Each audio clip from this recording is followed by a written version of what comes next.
Welcome to Your College Bound Kid, a podcast for parents and families everywhere. Whether you have kids that plan to attend college or you have current college students, you want them in and you want them to graduate. And you want a quality education that introduces you to networks that will help you for the rest of your life. I am Mark Stucker, and I'm a college coach. And I am Anika Madden, and I am a parent. It is Thursday, November 14th, and welcome to episode number 94, Cost of Attendance and Why It's Important. In this week's news, the Coming College Enrollment Bust. And we're in chapter 94 of 171 answers, and we'll be describing the cost of attendance, and Mark explains why it is important to know. And this week's question is from a mom who wants to verify some information she's heard about paying out-of-state tuition. And Mark kicks off his interview with best-selling author and college admissions expert Steven Antonoff in Myths About College Admissions, Part 1. Friends, we've got quite a few announcements today.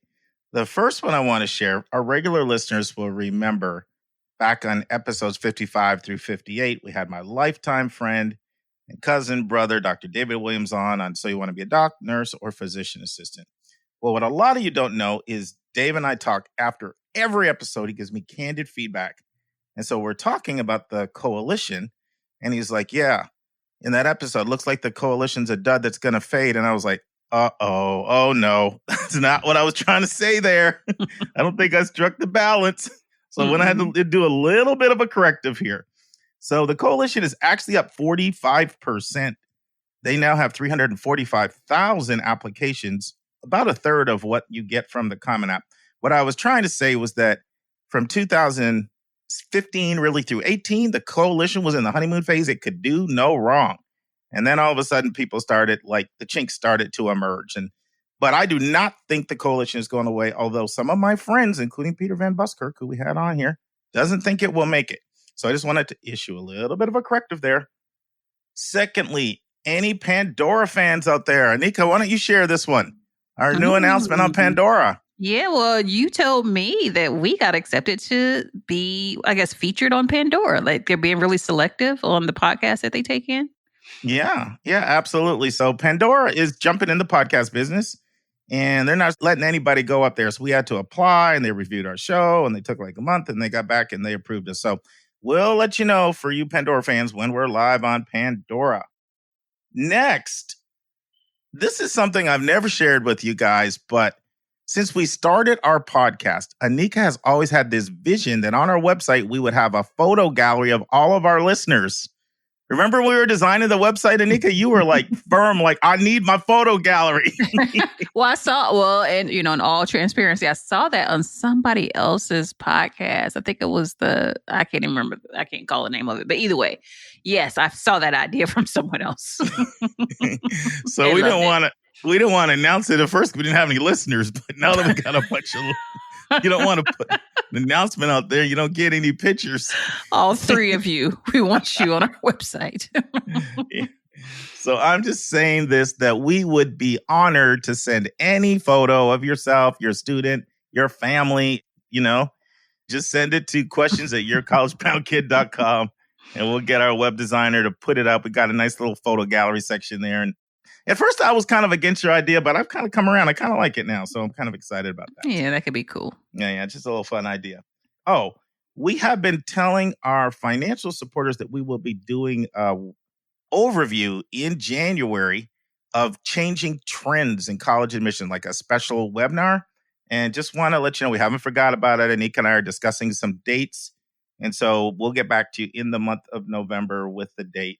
And also for reviews, Anika, do you know we have 52 reviews now? I checked it out on iTunes. Yeah, we have to thank our listeners for taking your time to go on, and 45 of them are 5 stars. So I have to thank you, 45. Actually, all 52. We have to thank all 52. But I'm really thanking the 45. But just keeping it real. Because, the thing is, a 4.0 is like a failure in podcasting. If you're trying to get a sponsor or something, and you were like, oh, look, I got a 4.0 average, they would like show you the door and laugh in your face so fast. So kind of sort of like anything other than 5 is failure. But anybody who just put up an honest review, whatever star you gave us, we just want to thank you because your time is precious. And the last thing, I know I had a lot of announcements here. The last thing is, I know I said last week that I would be at the College Board Conference in Washington, D.C., and there would not be a college spotlight this week because I'll give you a College Board review. But Anika and I decided to get one more podcast in before he took off. So today's November 4th. I hit the road at like 6 in the morning on the 6th. So we will have a college spotlight today. We'll be at the University of Puget Sound in Washington State. So you can look forward to that. And for our admissions tip of the week, Anika, this is one I don't know if you know. So, in the activity section of the Common App, you can put in there, if, let's say you taught yourself the piano, or you taught yourself the violin, or let's say you taught, like Karis is teaching yourself Portuguese. You can put that in as one of your activities in the Common App. And so I just want people, and I think, did you know that? Because I think most people I tell that they don't know that you can do that. I don't think of I guess because I don't think of an activity that way. I think of, I don't know. Yeah, I guess not. No, is the answer. Yeah. So anything outside of school that's productive, that could be another activity in your list. And for admissions vernacular, the word of the week is sit down. What do you think sit down means in admissions parlance, Anika? Is that directed to the student, the parent? I mean, no. The okay, I'll give you a hint. The student. Okay. I want to go with interview. You got it. Oh, look at me. I didn't. You know what? When I asked you that, I'm like, she's not going to get it, but I'm just going to throw it out there anyway. Seriously. So you know how that word interview is kind of like intimidating to people? And like intimidate. So when I did a lot of interviews, I used to call them conversations. Right. But some admission officers say, well, we're going to have a sit down, which is pretty cool. Okay. So there we go. Take it away. Let's turn to college hot topics in the news.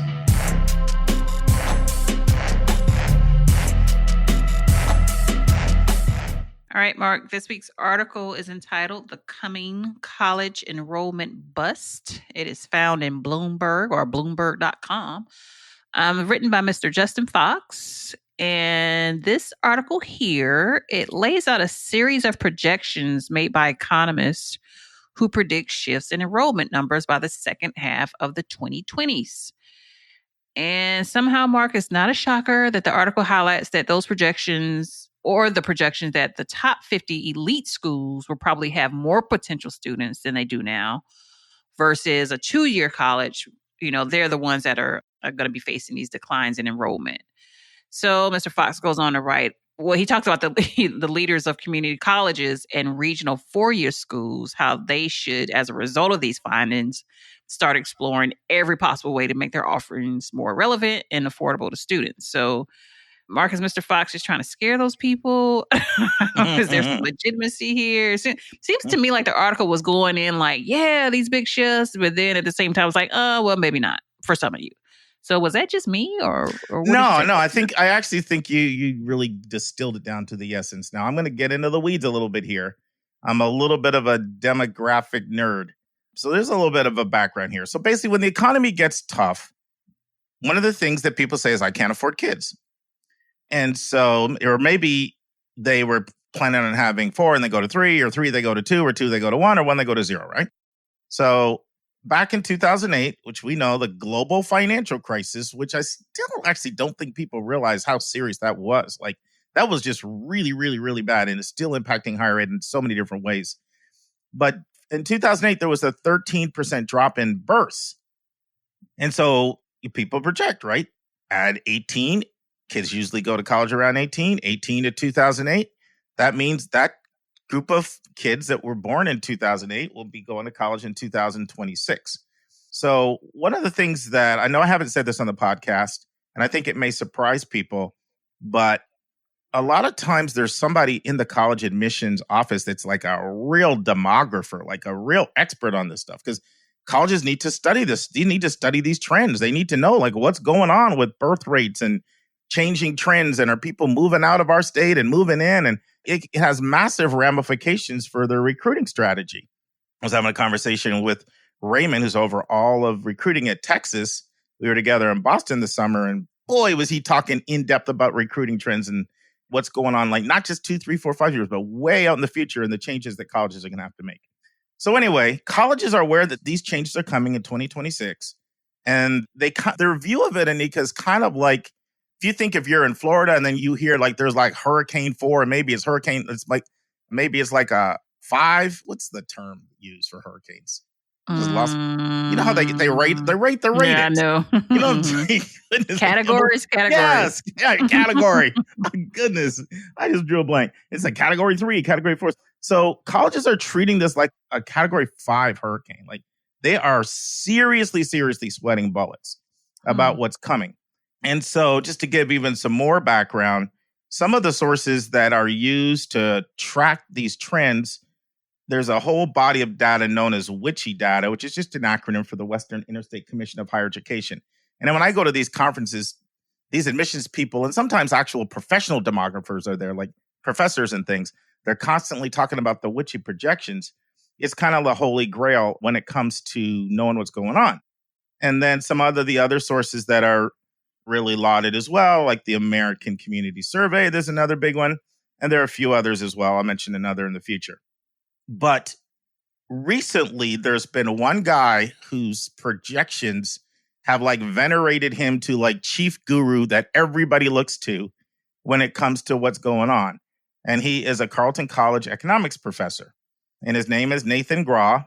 And actually, I've been meaning to talk about him probably about a year because he's written this book called Demographics and the Demand for Higher Education. And I've been thinking about making it a recommended resource for like literally over a year. It came out in 2018 because it's like massive buzz all throughout college admissions about Nathan Grawe and his work and what he's projecting about these trends. And so, but before I get into Grawe and what he's projecting, I want to touch on what you said a second ago, why there's, you know how you said the article, like on one hand, it said it seemed like it was a crisis, but on the other hand, it seemed like maybe it wasn't. Right. So the reason why it said that is because the last couple projections like this that have been like the sky is falling, Hurricane 5, can't get that thing right. Category 5 hurricane. Jeez. Oh boy. I think I'm not a weather person. Anyway, the last couple were wrong. So for example, in the 60s, in the 70s, there were sharp birth declines. And everyone was like, the sky is falling, the sky is falling. Colleges is going to be this massive, enrollment bust. And everybody projected it and they made adjustments. But what they didn't realize is that the growth or the rate of going to college would go from 49%. In other words, 49% of kids in 1980 that graduated were going to college. And in 1997, it was up to 67%. So basically, it's not like they were wrong about the trends, but it was counteracted by the fact that 7 out of 10 kids were going to college instead of 5 out of 10.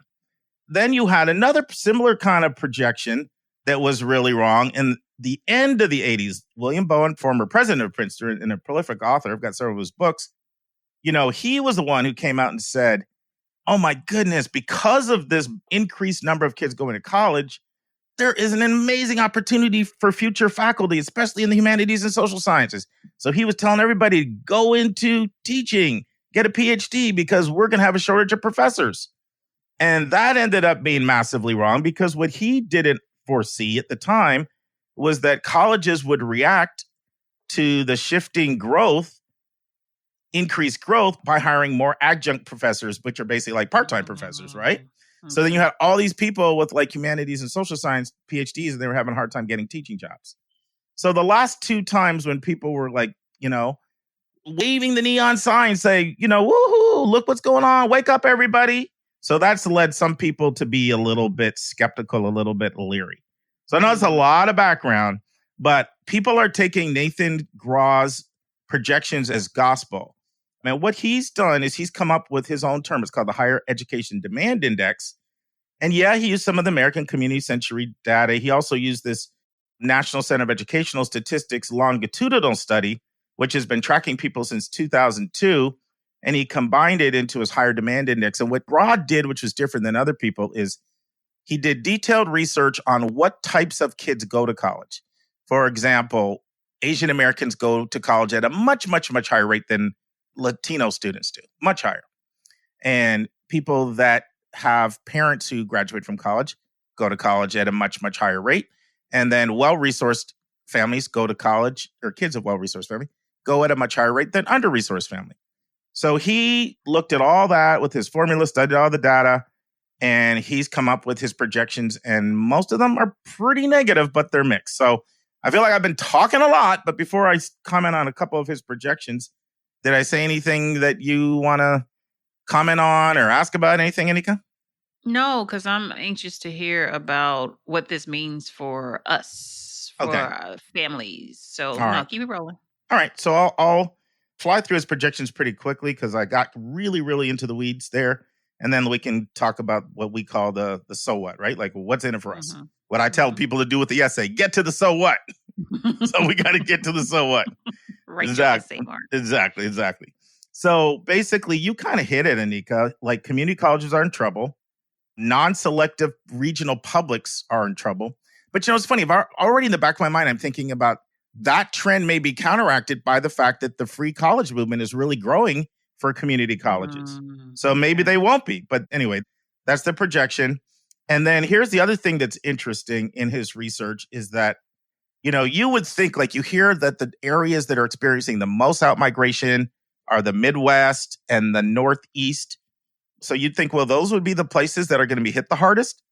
But because of, and this is kind of what gave him that breakthrough, because of his research that's looking at places with large Hispanic populations, large non-college attending parents, as well as families that don't make a lot of income and some other variables, which we won't get into now. He says the toughest area, Anika, that is going to be hit the hardest is what is referred to as the East South Central region. You remember what states he listed? Was that the Alabama, Yes. the Kansas? Not Kansas, but you got the K right. Alabama, Kentucky. Kentucky. Yeah. Alabama, Kentucky, Mississippi, Tennessee. They're expecting a 29% decline. Ooh. Why that area, though? Why is that? So it has a combination of all of those things. First of all, it's not really, people think of the South as growing, but what's growing really is North Carolina, South Carolina, Georgia, Florida, and Texas. That's growing. You're not seeing the growth in Mississippi, Alabama, Arkansas. That region is not growing. So you've got an area that's not really growing. You've got a region that has a lower percentage of college-educated parents. You got an area that's a lot of its growth is coming from the Hispanic population, a lot of them coming from Mexico, and they have much, much lower, projected college attendance, let alone completion rates.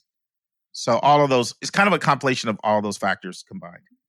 Okay. But he does say that there will be a continuing focus on rankings, ratings, prestige, and the schools that are ranked the highest are going to be even harder to get in. That trend is not going to stop. And so if you're trying to go for the mega selectives, like it's going to be even harder. But anyway, so what do you think our takeaways should be? I wrote a few down. What do you think our so what's are? Well, for people in Kentucky and Alabama and Mississippi, I don't know. I mean, which I'm sure their takeaway is a little bigger than everybody else's. But I guess it's more so about the families with the younger kids. Like, does this mean that we are going to get better deals in colleges that aren't highly selective, or what is it? So I think that's one of the things. So you know how we've talked about it's a buyer's market, not a seller's market. And if you can get beyond the mega selective schools, most of the schools need you more than you need them.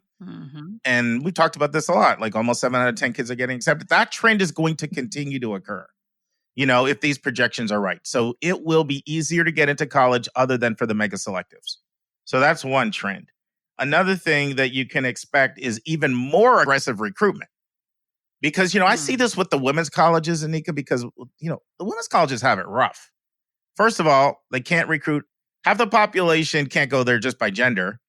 And then more than half of the young ladies I work with, they don't want to go to a women's college.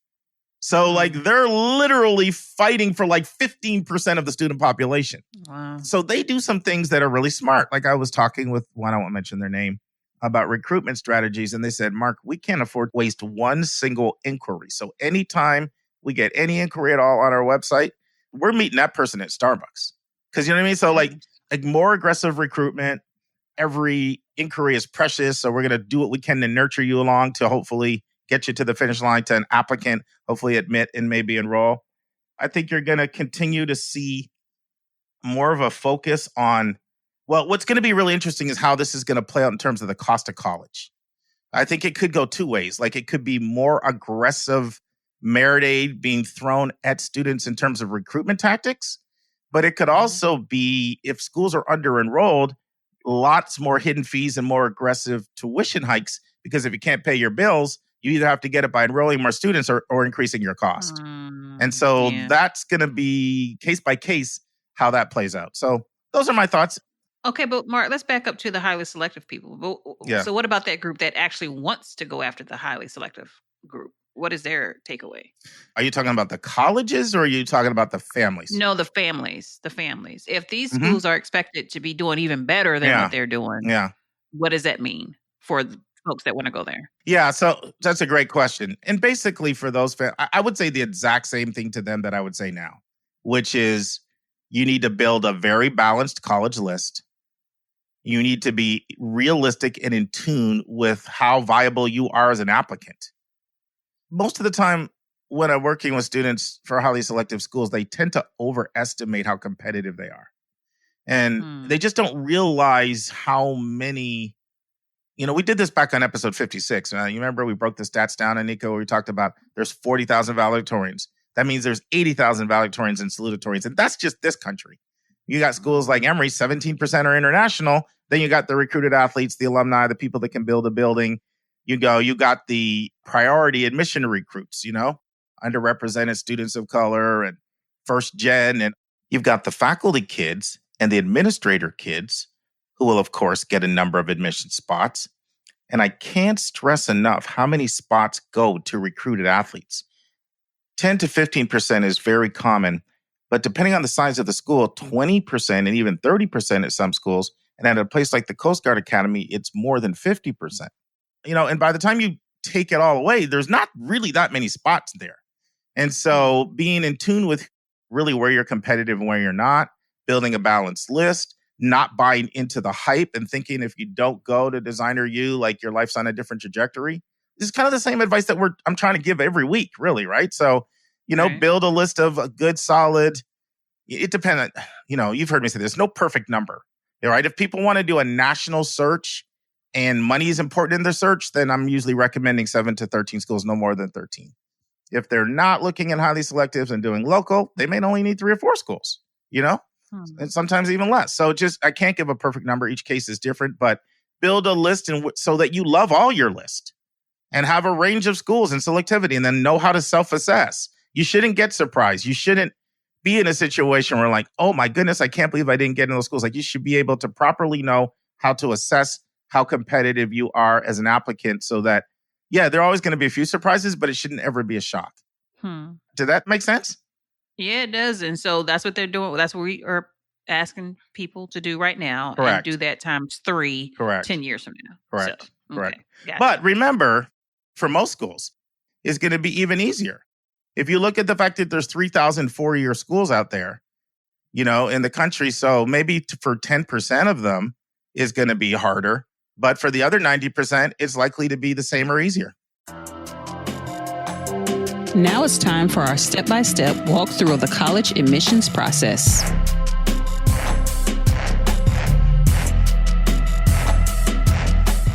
Okay, Anika, can you believe we made it all the way through section 2? I can, but I cannot. Yes. So for those of you who don't know what we're talking about, I wrote a book on 171 answers. Came out in December of 2017, and then the Kindle version came out in February of 18. And this is a part of our podcast where we go touch on each of the chapters and just hit on a few of the points in there. And the book is divided into a few sections. So like the first 10 chapters of the book, they're all about like selecting a major, selecting a career, how do you know what career is for you, that kind of thing. And then like the next 18 chapters are all about building a college list. And so that means those episodes, this portion of the episode touched on that. And so from episodes 29 up to 93, it was all about getting in, tips for getting in. And now we are going to be talking money all the way up to episode 163, at least in this part of the podcast. So we got a lot of money talk coming up. So you read the chapter on cost of attendance. What were your takeaways? It was so helpful. So even though I thought you would like this one. Yeah, I did. And I know we've talked about it before, but every time I'm just like, oh yeah, that's right. So cost of attendance is basically a projection of all your expenses, Correct. like every single last one. And I love the way you broke it out into direct and indirect costs. Mm-hmm. So you want me to go ahead and spell those out? Yes. Yeah. Tell our listeners what that means. Okay. So your direct costs for school would be the tuition, fees, room, and board. And board meaning, like your meal plans. And then your indirect costs would be things like transportation, book supplies, and spending money. And okay, let me just add one tip to that. So basically, direct costs, or what I like to call billable costs, they're the same thing, is money that you have to pay directly to the school in order to attend. Like, right? And then indirect costs or non-billable costs are other things like, obviously, you don't pay the school if you're getting airline tickets or you're getting books, or if you're getting a pizza. And one of the reasons why I interjected, Anika, is because the direct costs that you gave, tuition, room and board, and student fees, those are direct costs for a student that lives on campus, right? So if it's a student that lives off campus, well, let me just ask you, put you on the spot. What would the direct or billable cost be for a student that decides to live off campus, like Joy is now? Minus room for sure. I mean, minus room because you're not staying at the dorm, but you can still have a meal plan though. So it'd be tuition, fees, and board. Well, close. So it would be tuition and fees, and having a meal plan is optional. It's not required, right? So like, for example, let's look at Joy. Both my daughters stayed on campus for 2 and off for 2. So Joy, for the first time listeners, my oldest daughter graduated from Davidson College, as did Anika's oldest son, just outside Charlotte, 19 miles north of Charlotte. My youngest daughter is a junior at the University of Georgia. She is off campus. She was on campus for 2. She's off. So she does not have the school meal plan. She eats in the dining room sometimes, but then she cooks in her apartment and she does restaurants. She's pretty good at making her money go far. So anyway, I just wanted to clarify that. So the actual definition of direct and billable versus indirect and non-billable is, do you have to pay the school? Do you pay the school or do you not pay the school? So keep going. I hope I didn't cut off your mojo. You did, but no, I'm just kidding. No, you're not kidding. I know that little, I'm just kidding. No, I'm not. I know that one, that little trick.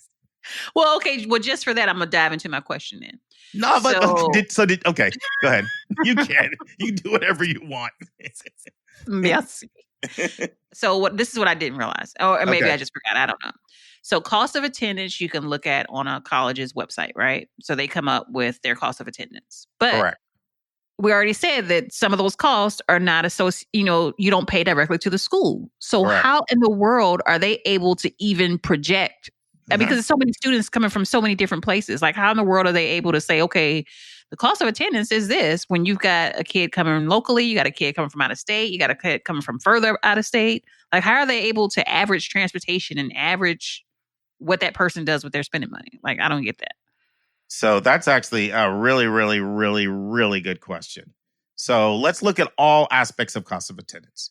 So the way I think about it simply is like 4 and 4. So let's assume it's the kid you were talking about that lives on campus, right? So for the 4 billable or direct costs, for tuition, student fees, room, and board, let's just look at each one of them. So board, of course, is a British word for meal plan, right? So, let's just call it meal plan. That's really simple. Most colleges give you a choice, right? There's the 20 meal plan, the 17 meal plan, the 12, the 10, the flex dollars, so that just boils down to, which one you select. Which meal plan do you select? And some schools make certain ones mandatory, especially for freshmen. So you may or may not have choice there. So let's go expense by expense. So is that clear on meal plan? Okay. And then room is the same kind of thing, right? So you're going to pay, let's say you're at a school and they offer apartment style, they offer suite style or traditional style. Well, you're going to pay more for apartment and suite style, less for traditional style. So that if you have a choice, you go for the deluxe with all the bells and whistles, or maybe you get a single instead of a double or a triple or a quad. So there, based on which one you select will determine your price. So you have some say in that for those two. For student fees, they're generally set, like they're fixed. And for student fees, you may see as many as 10 to 12 different fees. Name a couple fees that you can think of that your school may have where you work at, Anika, or maybe you want to use any that come to mind, so we can give our listeners some examples of fees. Well, the one you reminded me of was that old health insurance fee. And that was a flashback, to them trying to I remember get you. those conversations. Around, if you don't have health insurance, they require, in many cases, the students to get their insurance. So that's a fee. Correct. Any others come to mind? Wait, what is another fee? I guess like student center fees or, like facility fees or something like that. I would assume that's it. It is. So schools can have as many as 10 or 12. Some have 3 to 6. But if we were to make a list of all the different ones out there, there'd probably be 30 plus. Because, some other common ones you'll see are technology fee. That's really common. Activity fee, which is kind of like a student center fee. Some schools just build like parking fees into, some of them give them to everybody and add them on. And so there are a lot of those. But that one tends to be fixed. Okay. Now, tuition. So that can vary. So some schools, it's strictly by credit hour. And some schools, like if everybody let's say you take 12 credit hours or more, it's the exact same cost. But at every school, if you take 1 credit hour, it's not going to be the same as if you take 15, right? So that's largely going to be based on how many credit hours you're taking. So for those, which would all be billable or direct for the kid living on campus, are those kind of clear in terms of how you come up with estimates on those? Yeah, I think so. Okay, so let's turn. You were probably asking me mostly about the non-billable side, I'm assuming, right? Exactly. All right. So I had, University of Georgia is getting some publicity out of this one. I sat down with someone in their financial aid office and I asked them the exact question, that you're asking. Because I saw the numbers and I was just curious how they came up with them. And I've done this with many different schools and different schools will tell me different things. So what some schools do, Anika, is they survey their students. So they take surveys like, how much do you spend on transportation? Come back and forth. How much do you spend on spending money for, pizzas and movies and things like that? So some of them do survey their students, and some of them pull all this statistical data that's available in their local area. And so there's different methods that are used. But when I met with University of Georgia, here are all the things that they include in their personal miscellaneous number. Okay. Laundry, cleaning supplies, clothing purchases, entertainment, recreation, restaurants, sporting events, and trips to places like Six Flags, personal care, services, medical supplies, communication package, TV, internet, home phone, cell phone service, parking permit, and childcare for someone who has a kid. So it's a lot, isn't it? Yeah, it was a lot. I wasn't expecting that. Well, not everybody has all those things, right? But they try their best to be comprehensive. But here's the thing about the non-billable. And I encourage this, and I mentioned this in a chapter. Everybody should do their own estimate. Do you remember how I said there's a difference between if you're eating at Ruth Chris or ramen noodles? It's not the same expense, It's not the same expense. It's also not the same if you're flying home 6 times a year first class versus if you live 30 minutes away and you're driving. And so what you won't see is individual customized cost of attendance for you. You'll see averages. And so what I encourage everybody to do, and let's put a link in the show notes, College Board has a really good calculator where you can track all of these expenses and add them up. And so you're using your own numbers. And one of the first things that I do a lot of times when I'm looking at Aid Award, Anika, is I go right to these non-billable numbers. I want to see what the estimates are. And I was just talking to one of my clients recently about this, and I looked at the numbers for transportation. I'm like, that's way too low, because it was like 1.5 airline tickets was going to be that amount for them. But I do see sometimes where it's too high as well. Sometimes, it'll be a school will say like $3,900. I'm like, it's not going to cost you that much. So, we can use a different figure. So I encourage people to actually put their own numbers and their own projections in there. Anika and I are so grateful for everyone who has financially supported our podcast. It allows us to pay our staff and cover our other auxiliary expenses involved in having a weekly professional podcast. At the start of every month, we're going to start sending a special gift to anyone who financially supports your college-bound kid. I will be sending our donors this bonus content once a month directly to your email. The bonus content will be between 10 to 15 minutes in length. Usually it will be a college-related topic that I'm passionate about. Occasionally, it'll be another bonus hot topic in the news segment. Sometimes it'll be an answer to a question that one of our listeners submits to us via email. And you'll receive these monthly audio blogs for a gift of any amount. We know that $5,000 to one person is $5 to someone else, and we don't want your budget to be a hindrance to you receiving this additional bonus content. So if you want to support our show, just go to yourcollegeboundkid.com and click the donate button. And if you've already financially supported our podcast, you will automatically start receiving this bonus content via your email. This bonus content is our way of letting our financial supporters know in a tangible way how much we appreciate you. And if you have any questions at all about our monthly bonus content, just send your questions our way. That's to questions@yourcollegeboundkid.com. Once again, questions@yourcollegeboundkid.com. Did I answer your question about how that's tabulated? Yeah. And which leads into the next question about why you say we need to know this. And that's because federal, state, and college aid cannot exceed the cost of attendance. So can you drill down on that a little bit in terms of how they, like, it seems like that's the baseline for the way they come up with your aid packages, or? Yes. Yeah. So cost of attendance, obviously basically every penny it costs to go to college, right? When a school's determining how much need-based aid you're eligible for, and we're going to get into more of this coming up in other chapters, it's a basic formula. Cost of attendance minus your expected family contribution equals your need. And so a school will never be able to give you more money than what that need is, because that would literally be a violation of federal rules and policies. And so that's one way of knowing, look, when you know the cost of attendance and you know your EFC, you know the maximum amount of need you're eligible for. May not mean you're going to get it, and most of the time you won't get it, but at least it's the maximum amount that you're eligible for. Did that explain it? Yes, no? Sort of, kind of? Yes. Okay. There's one other thing I want to say about this, and this is extremely important. And I don't know if you remember this, Anika. In the past, remember I used to be like, Anika, remember that? We talked about that in episode 43. And then one time you were like, Mark, I don't remember all this stuff. Do you remember that? Again, I say, Mark, I cannot remember. So the reason I'm saying that is I no longer have that expectation anymore, because we do have a lot of content. I think we're like up to about 150 hours of content now. And so I no longer expect you to remember. I mean, you're a mom and you're juggling a bunch of jobs and you're a wife and, you got a full-time demanding job and you're involved in your church and your women's groups and your writing and who knows how many other committees and things you're on that I didn't even mention. So I no longer expect you to remember this. But some time ago, we looked at a study that Aspire did with New America called Decoding the Cost of College. This came out middle of 2018. And the subtitle was called The Case for Transparency in Financial Aid Awards. And I'm just going to read a little bit about it. So it's kind of fascinating. So it says, Aspire and our partners, New America, have released a new groundbreaking report entitled Decoding the Cost of College, The Case for Transparency in Financial Aid Awards.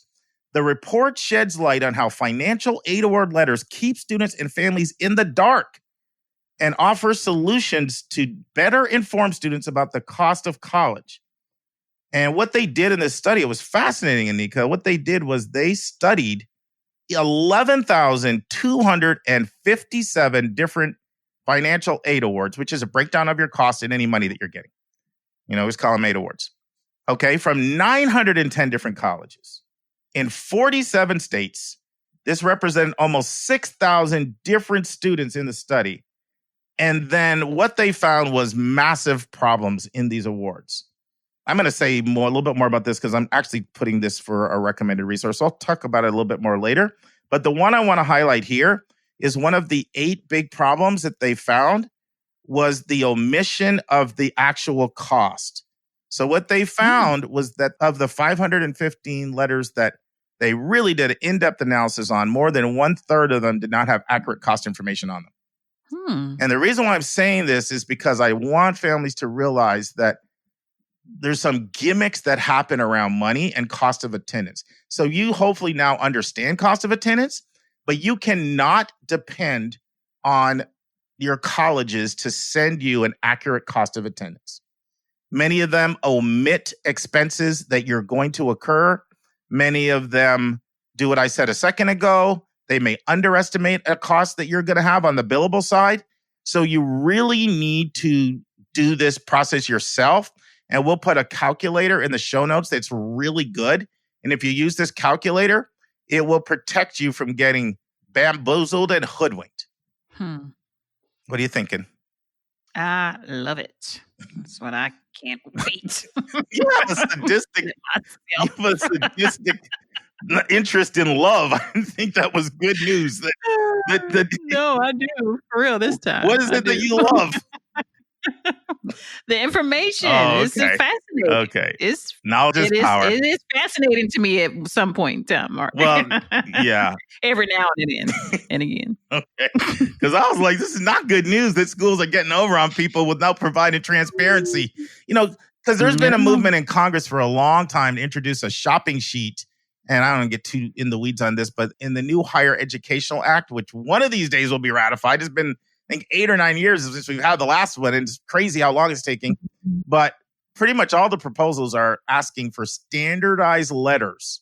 And that's true on the Republican and the Democratic side, because I'm trying to follow sort of what's going on legislation-wise with this, because it's going to have big implications for higher ed. And so far, the Dems and the Republicans, there's a lot they disagree on. Like Dems want to double Pell Grants and a bunch of different things. We'll have to talk about that in another show. But one thing that ever so far they're all in unison on is that we have got to standardize these aid awards, because literally people are looking at them and they're being deceived as to what the real cost of college is.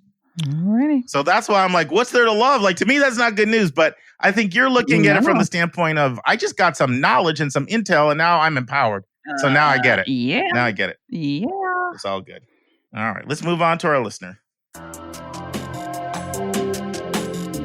It's time for a question from one of our listeners.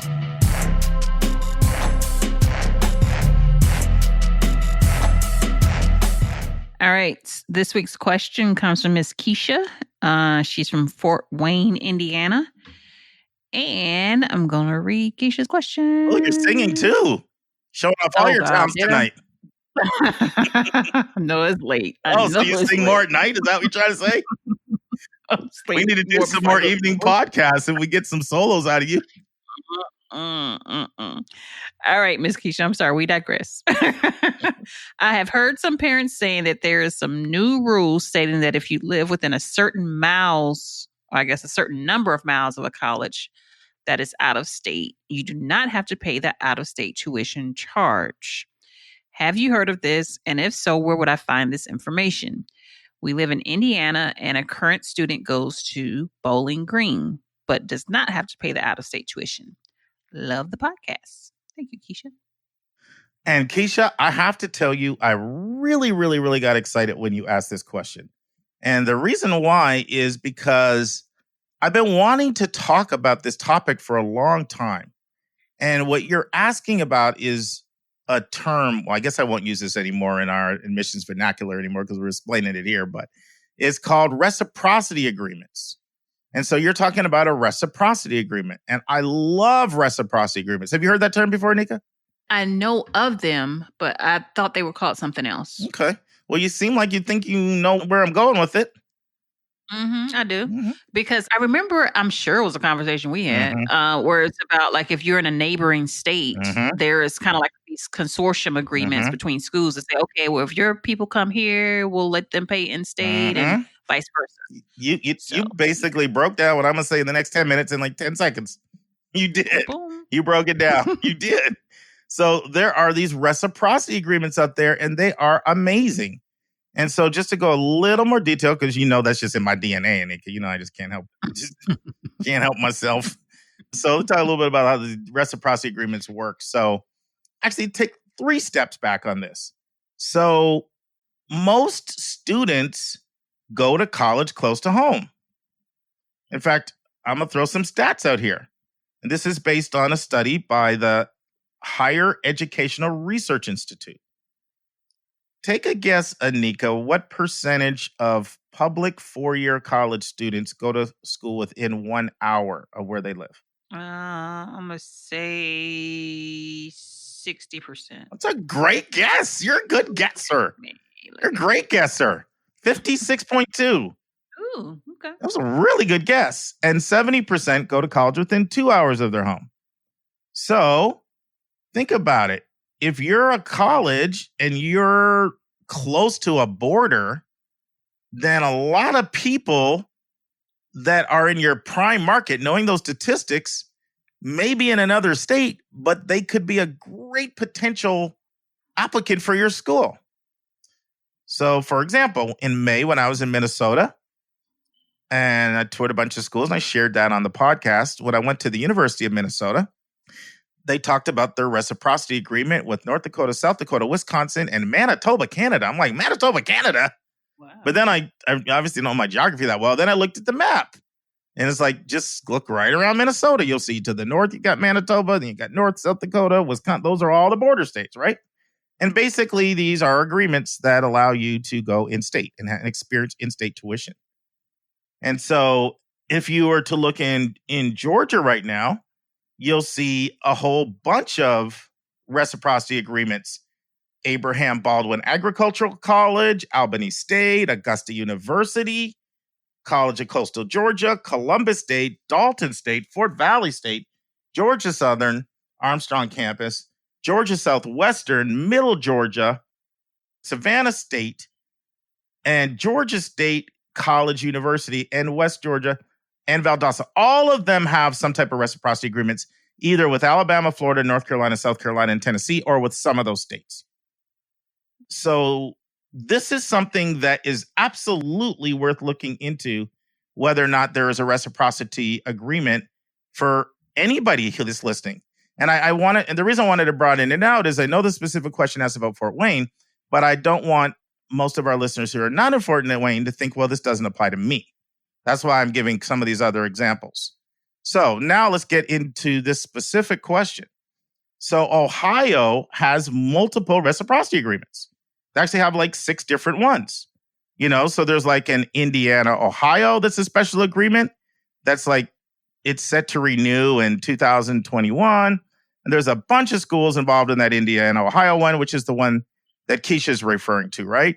So on the Ohio side, there's Bowling Green University, Central State, Cincinnati State, Technical Community College, Clark State, Edison State, Miami University, Hamilton Campus, Miami University, Middletown Campus, Northwest State Community College, Ohio State, Lima Campus, Owens Community College, Rhodes State, Sinclair College, University of Cincinnati, several of the campuses, and then Wright State, several of the campuses. And then on Indiana, you've got IUPUI, and then you've got Ivy Tech Community College, Fort Wayne, Lawrenceburg, Richmond, Purdue, Fort Wayne, and some others. So that's just that one. And sometimes there are counties, Anika, that it applies to, but not the whole state. Sometimes it's like a portion of the state. In other words, you have to live like close to the campus, but it's not the whole campus. And then Kentucky's got an agreement with Ohio as well. I'm not going to name all the schools there and the counties, certain counties it relates to for the Kentucky-Ohio agreement. Michigan, despite the rivalry in football and sports, Michigan and Ohio have a partnership. West Virginia and Ohio have a partnership as well. So what do you think, Anika? I was about to ask you, did you say where we find this information yet? Did I miss that? No. So that's a great question. So because Kisha asked about Ohio, let's put the Ohio education, let's put the link up that let her read about all the different ones for Ohio. And it's basically just ohiohighered.org, tuition-reciprocity, but we can put that in the show notes because we got somebody walking the dog, we got somebody doing the dishes, we got somebody buying the groceries, we got somebody driving the car in a traffic jam. So we can, you know what I mean? You can't write that down. We get it. But let's broaden it. So every state has a higher educational agency. Okay. And that's where you can go. Just Google your name of your state and look up higher educational agency. And then actually I would Google name of your state, higher educational agency, and then put tuition reciprocity. Or if you just put the name of your state and put tuition reciprocity agreements, it would take you to your higher educational agency. It's a great question. Yay. Thank you, Kisha. So this can be a great way, because here's the thing. Well, it's true that a lot of people stay. We looked at the stats, 56% within 1 hour, 70 within 2.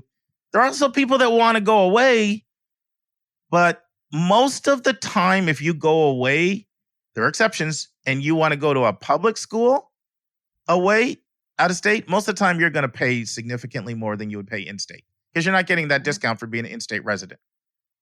But so there are people that don't want to be within 1 hour. They don't want to be within 2 hours.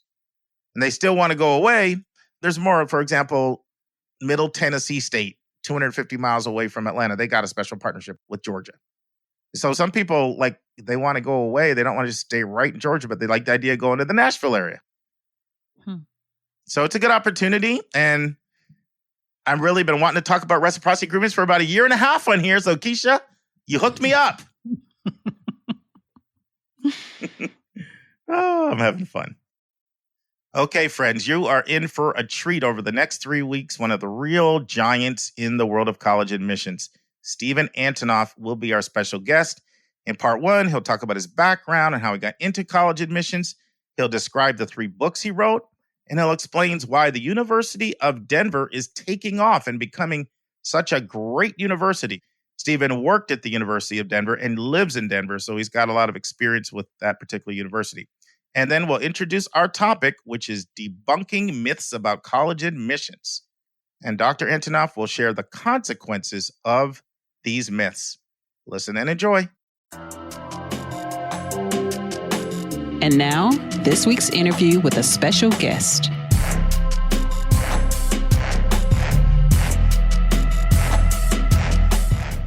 Friends, you're in for a real treat today. I'm with one of the giants in the world of college admissions.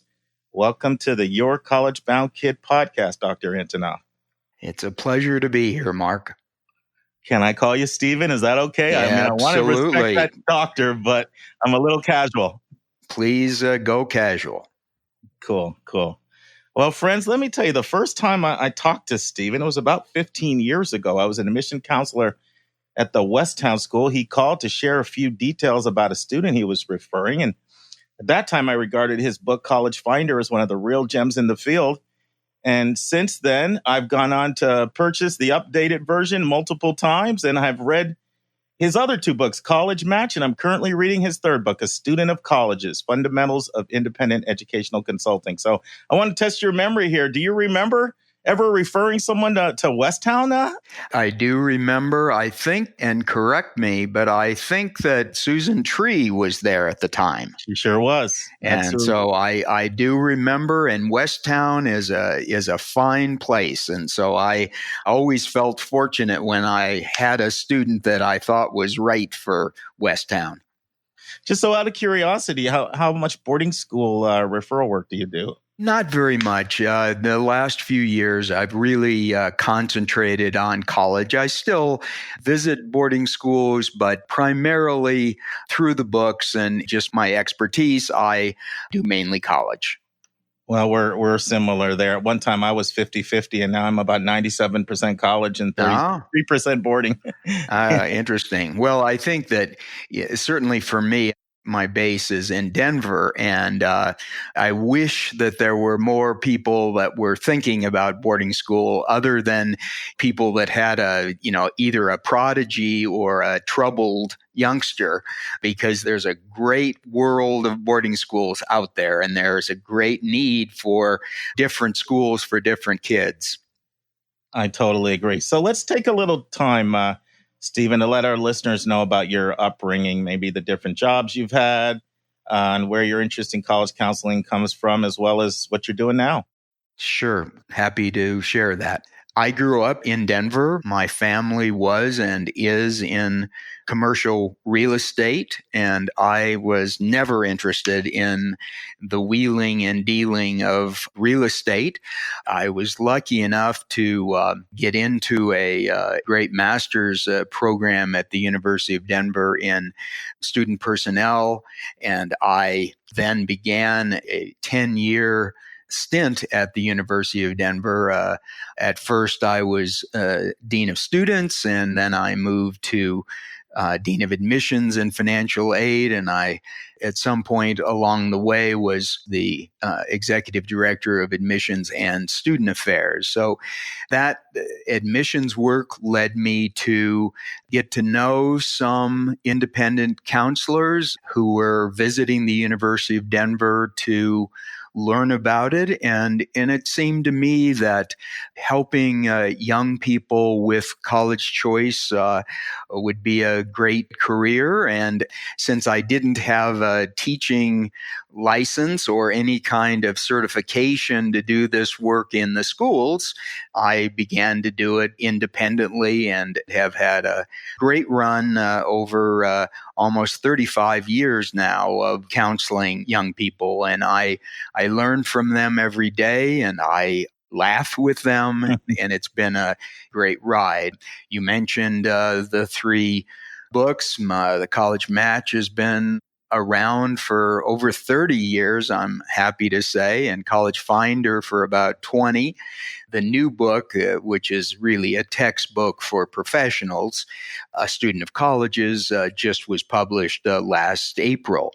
In addition, I teach college counseling courses at the University of California, Irvine in their independent consulting certificate program. So that's a little bit about me. Great. I have to ask you a University of Denver question. So my brother got his MBA from the University of Denver. He's lived in Littleton for 30 years.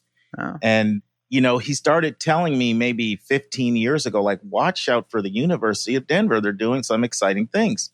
And I've just seen an explosion of interest in the University of Denver from my students. And when they visit there, they love it. So what have they done in the last, 2-3 decades to really truly become a national school? They've raised a lot of money. I think that's the real answer to that. They were always underfunded. They had a chancellor 15 or so years ago that has given, and I think continues to give, but last I heard, over $100 million.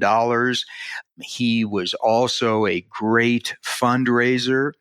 And so they got a lot of money, and they were run by people that were educators and that put priorities where they wanted priorities and have really built a great university. It's so much better than when I was there in the 1980s. There's almost no comparison, both in terms of the physical campus and, more importantly, in terms of the quality of individual departments. As you know, they have a learning disabilities program that has become very popular, and they're just doing a lot of fun things. And of course, it doesn't hurt to be in Denver, Colorado, because over the last several decades, the city has grown a lot. The appeal of Colorado has grown, and that certainly has helped all the universities in Colorado, but certainly particularly the University of Denver. That's great. Let's take a break to learn about Mark's recommended resource for the week.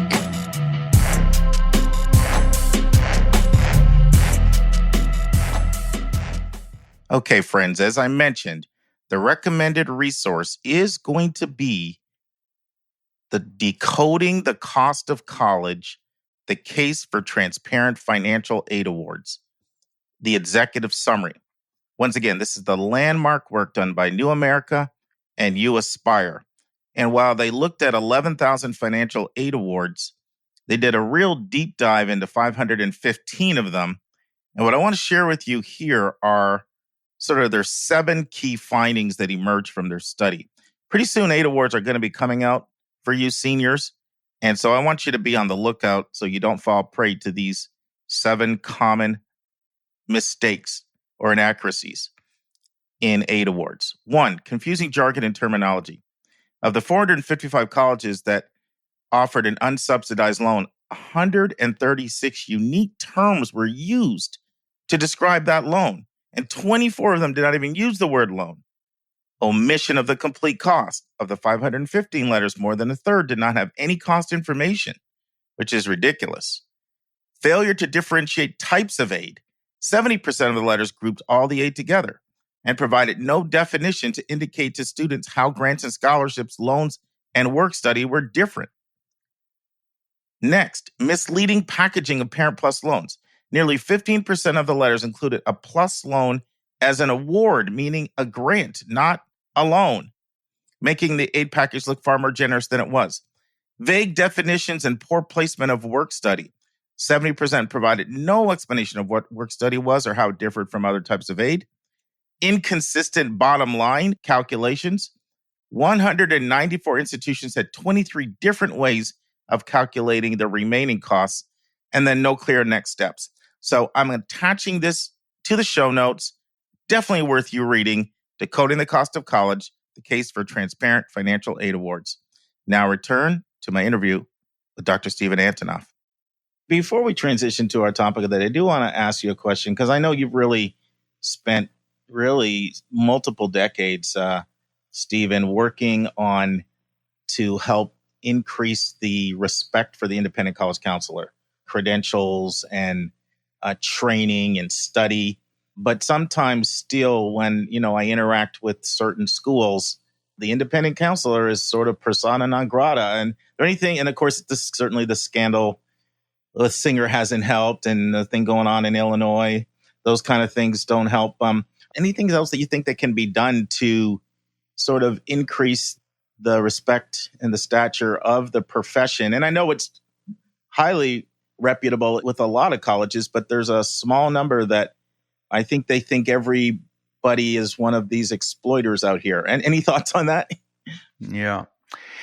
Well, first of all, the profession of independent educational consulting is a young one. I mean, it's hard to know when it started, but certainly 40 years, let's assume it's 40 years, that's a relatively short time.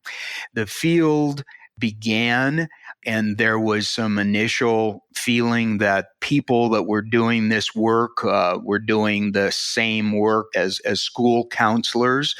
And so it took a while. In the early 90s, it wasn't until, let me put it this way, it wasn't until the early 90s that NACAC, the National Association for College Admissions Counselors, approved independent counselors as equals in the organization.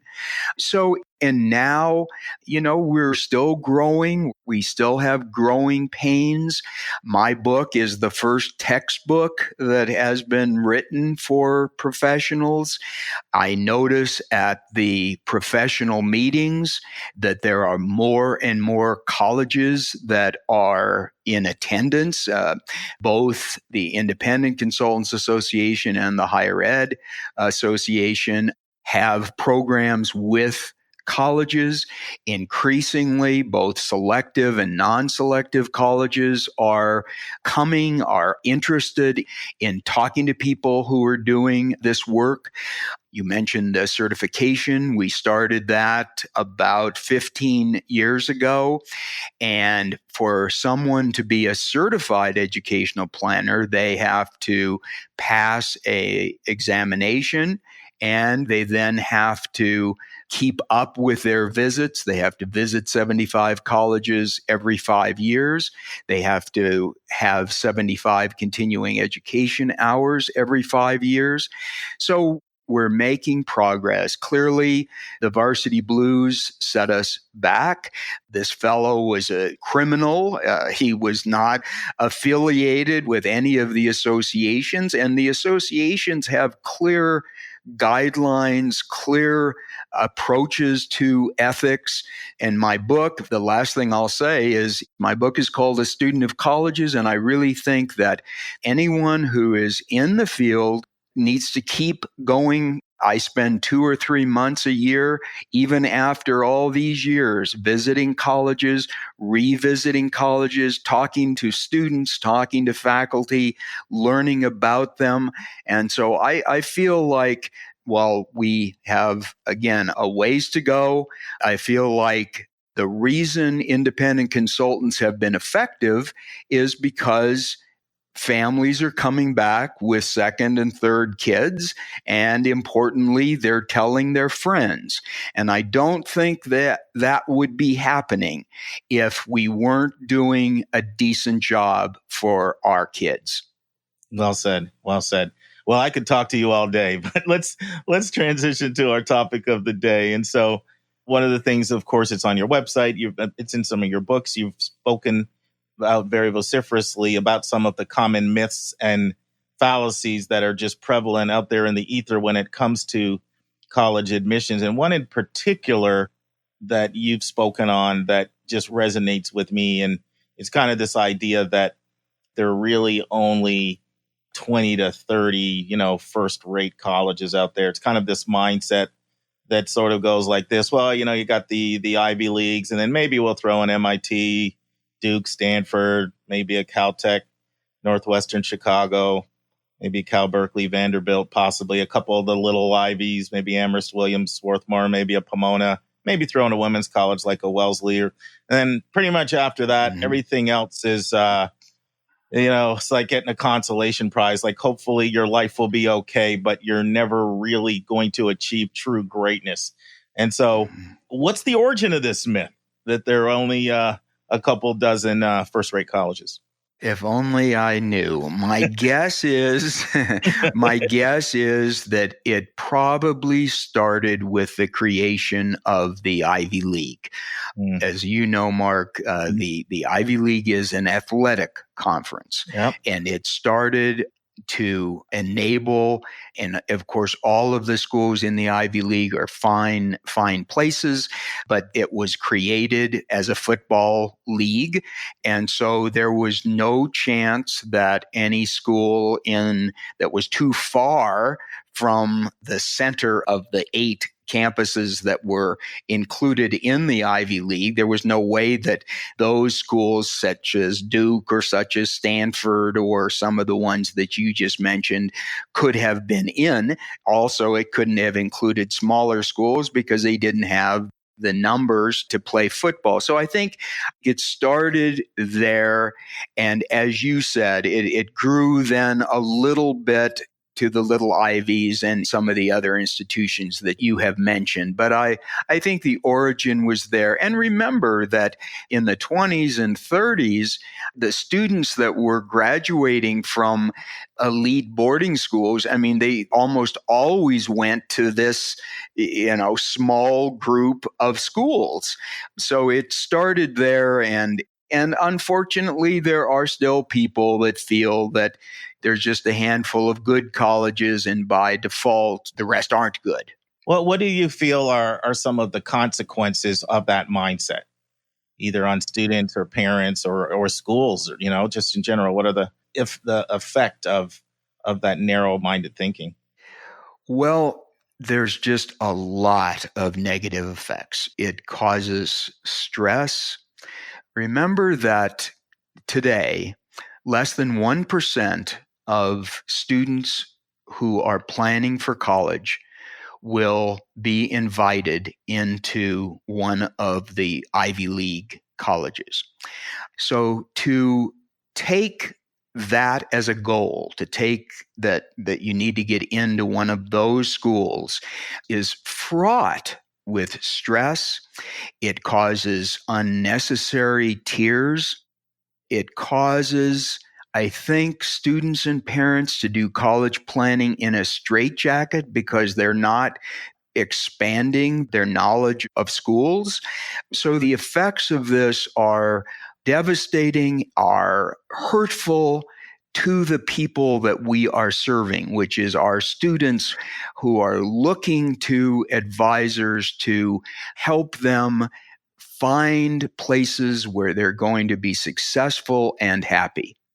Yeah, the way I like to put it to students and families, there's close to 40,000 high schools in the country. So that's about 80,000 valedictorians and salutatorians. And then when you consider some colleges are 15% or even more international, and then you look at athletic recruits, which could be 20 or 30% at some smaller schools of the spots. And then legacy admits, there's not that many spots there for a lot of tremendous amount of talent that's out there in the country. You are absolutely right. And I frequently talk about those 40,000 and mention the same thing that you do.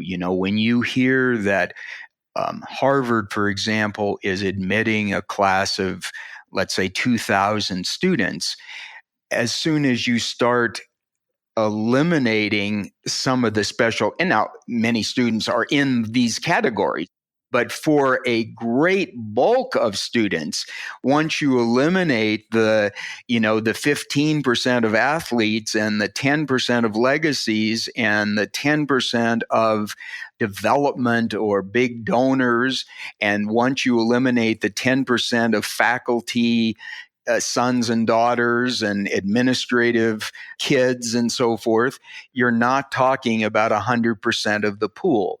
And so that just is entirely too limiting. Next week in the news, welcome to college. Now take a year off. And we'll be in chapter 95 of 171 answers. And we're talking through the 5 main reasons why college costs are skyrocketing.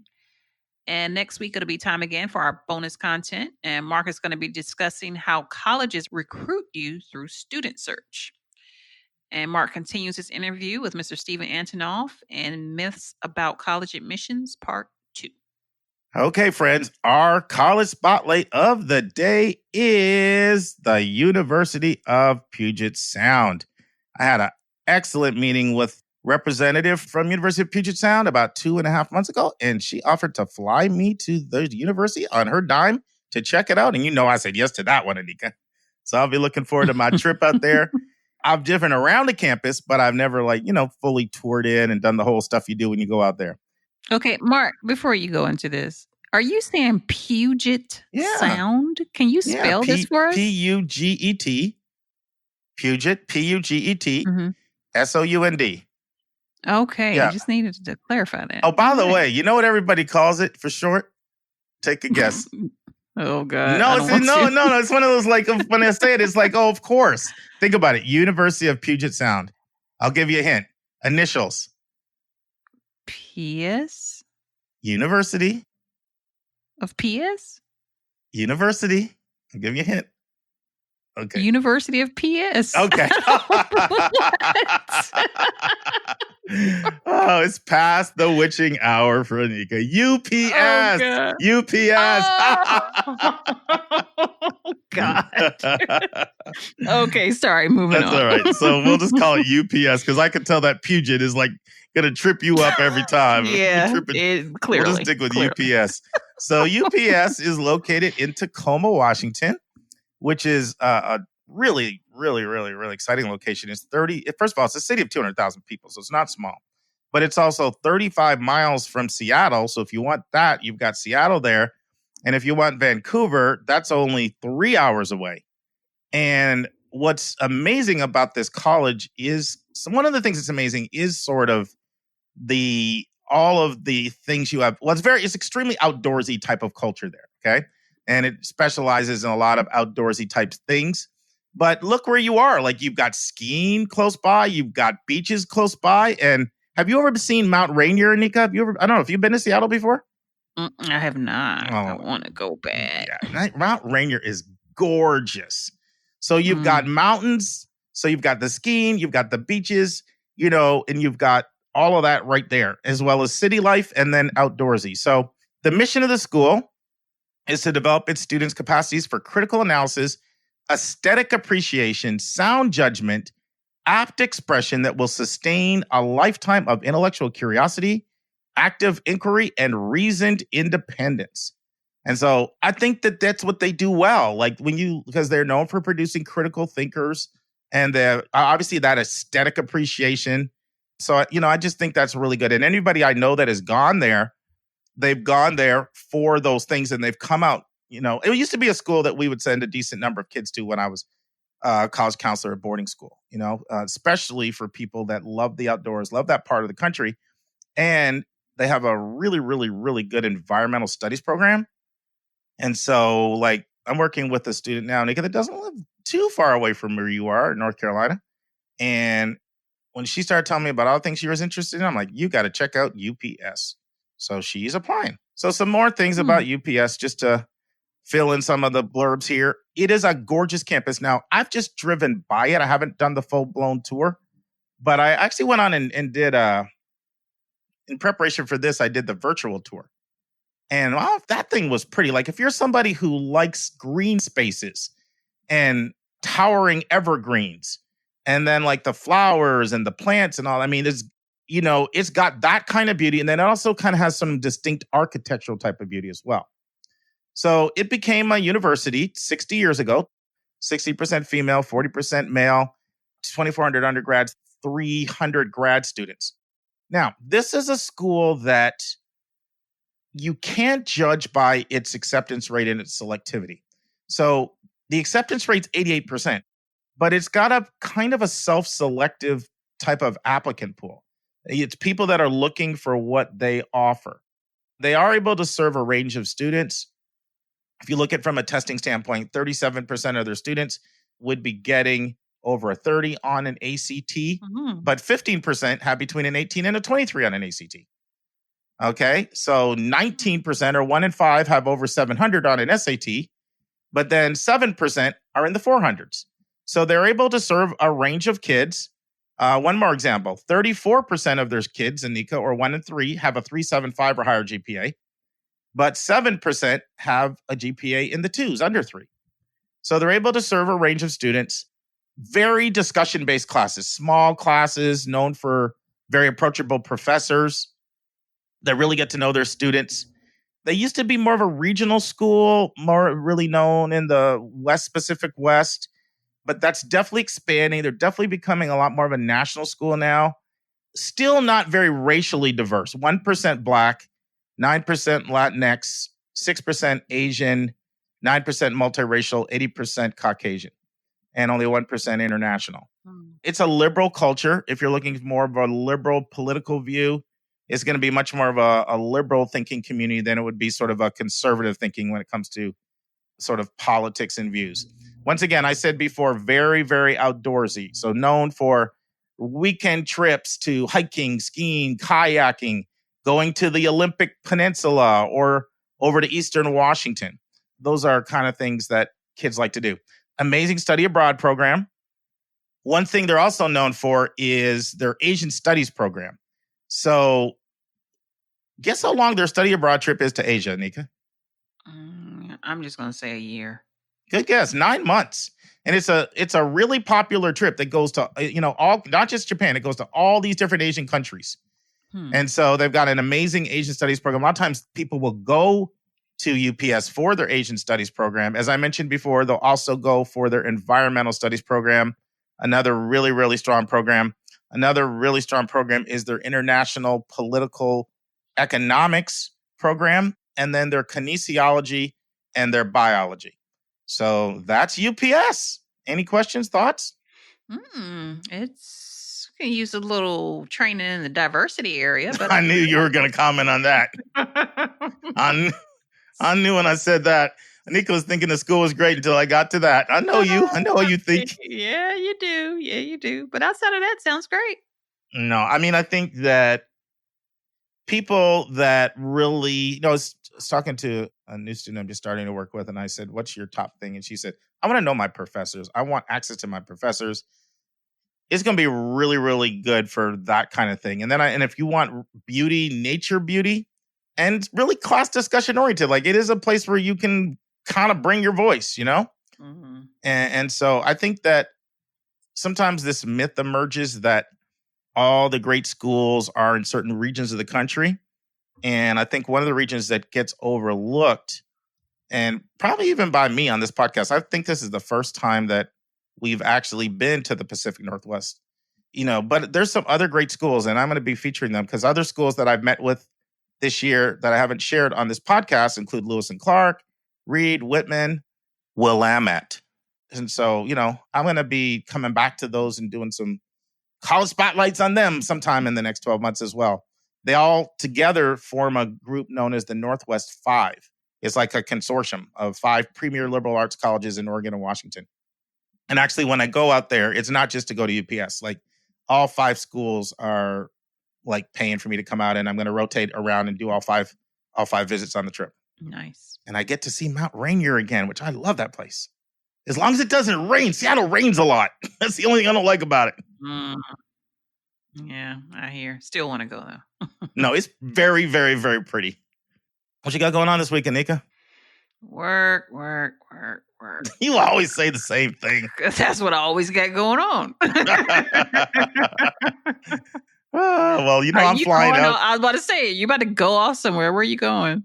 Yeah, Washington, D.C. I can't wait to go to the College Board Conference. Like, first of all, a lot of the high-level leaders are coming in for this, like the VP of Enrollment, Dean of Admissions. And, I love talking to everybody in admissions, but I love talking with senior people. And this is where a lot of the trends, and I looked at those workshops and I'm like, there's so many amazing workshops. How am I going to pick? They're so good. And, I can't wait to hear what the College Board has to say about the ACT and these changes. So I'll have to bring the skinny back to our listeners about what the College Board is saying about the ACT changes, Yeah. You'll get it hot off the press next week.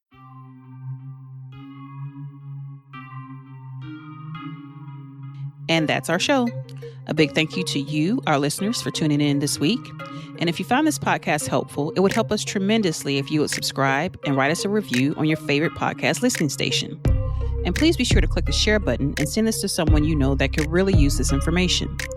Your College Bound Kid is produced by John Lockenbaugh. The amazing music that you hear is by Victor Allen Weeks. Artwork is by Andrea Togo. And marketing designs are by Kimberly Blass. If you want to get a copy of the book, 171 Answers to the Most Asked College Admissions Questions, you can go right to 171answers.com. And if you want to have a college coaching session with Mark, you can send him a text to area code 404-664-4340. And if you have a question or a few questions that you would like for us to answer on the show, please email us at questions@yourcollegeboundkid.com. That's questions with an S at yourcollegeboundkid.com. Every week, we'll take one question and include it in the episode. We don't like your questions. We love your questions, so send them our way. And by the way, check out our website, which is just simply yourcollegeboundkid.com. Again, we thank you for tuning in, and we look forward to meeting with you again next week.